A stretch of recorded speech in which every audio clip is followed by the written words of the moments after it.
आप तमाम हज़रात एक बार दरूद शरीफ पढ़ें। अल्लाहुम्मा सल्ली अला मुहम्मद व अला आलि मुहम्मद कमा सल्लैता अला इब्राहीम व अला आलि इब्राहीम इन्नका हमीदुम मजीद। अल्लाहुम्मा बारिक अला मुहम्मद व अला आलि मुहम्मद कमा बारकता अला इब्राहीम व अला आलि इब्राहीम इन्नका हमीदुम मजीद।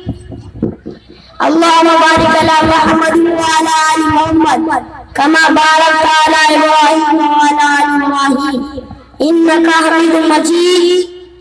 कुल हल यस्तवी अल्लज़ीना यअलमून वल्लज़ीना ला यअलमून।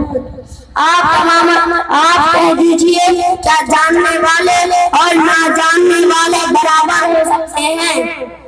हदीस रसूलुल्लाह सल्लल्लाहु अलैहि वसल्लम ने फरमाया, फरिश्ते तालिब इल्म से खुश होने की वजह से अपने परों को बिछा देते हैं। इल्म से बढ़कर दुनिया में कोई दौलत नहीं और जहालत से बढ़कर दुनिया में कोई नुकसान की चीज नहीं। आलिम और जाहिल दोनों बराबर नहीं हो सकते। इल्म से इंसान को इज्जत और शराफत और कामयाबी मिलती है, जबकि जहालत की वजह से इंसान जलील व गुमराह हो जाता है। जबकि जहालत की वजह से इंसान जलील व गुमराह हो जाता है। इल्म के जरिए अपने खालिक को मालिक की पहचान होती है। बगैर इल्म के अपने खालिक को मालिक को नहीं पहचान सकता। इसीलिए मत के है फर्द पर जरूरी के वक्त दीन का इल्म हासिल करना फर्ज करार दिया गया है।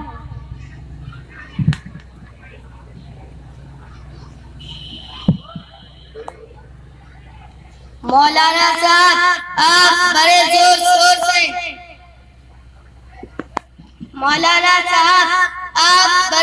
शोर से तकरीर हाँक रहे हैं। आप बताइए कि आप कहाँ से आए हैं और कहाँ जाएंगे। वाह वाह जनाब वाह, क्या सवाल किया है आपने।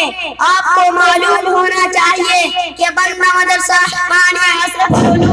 सिधौली का अदना खादिम है। और से सुनिए, आदमपुर से आया हूँ और रसूलपुर जाऊंगा। माशाअल्लाह। अच्छा ये भी बताइए गुसल के अंदर कितने फराइज है।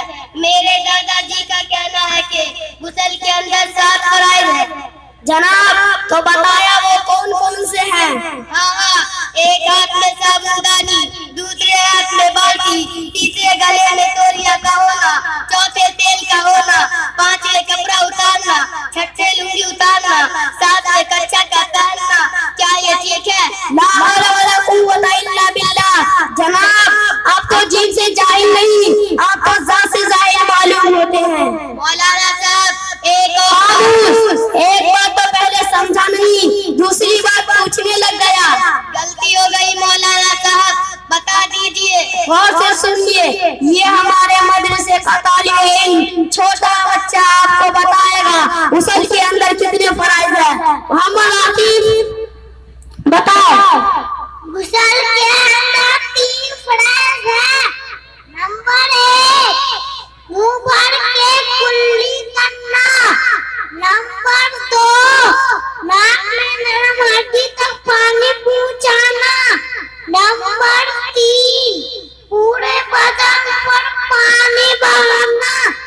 अगर एक बार के बराबर भी कोई जगह सूखा ना गया तो गुसल नहीं होगा। माशाअल्लाह, अल्लाह इस बच्चे को जहन नसीब फरमाए, आमीन। ये भी बताइए वजू के अंदर कितने फराइज है। मोहम्मद अफनान हाजिर हुओ और बताओ वजू के अंदर कितने फराइज है। वजू के अंदर 4 फराइज है। नंबर 1 पैसानी के बालों से थोड़ी के नीचे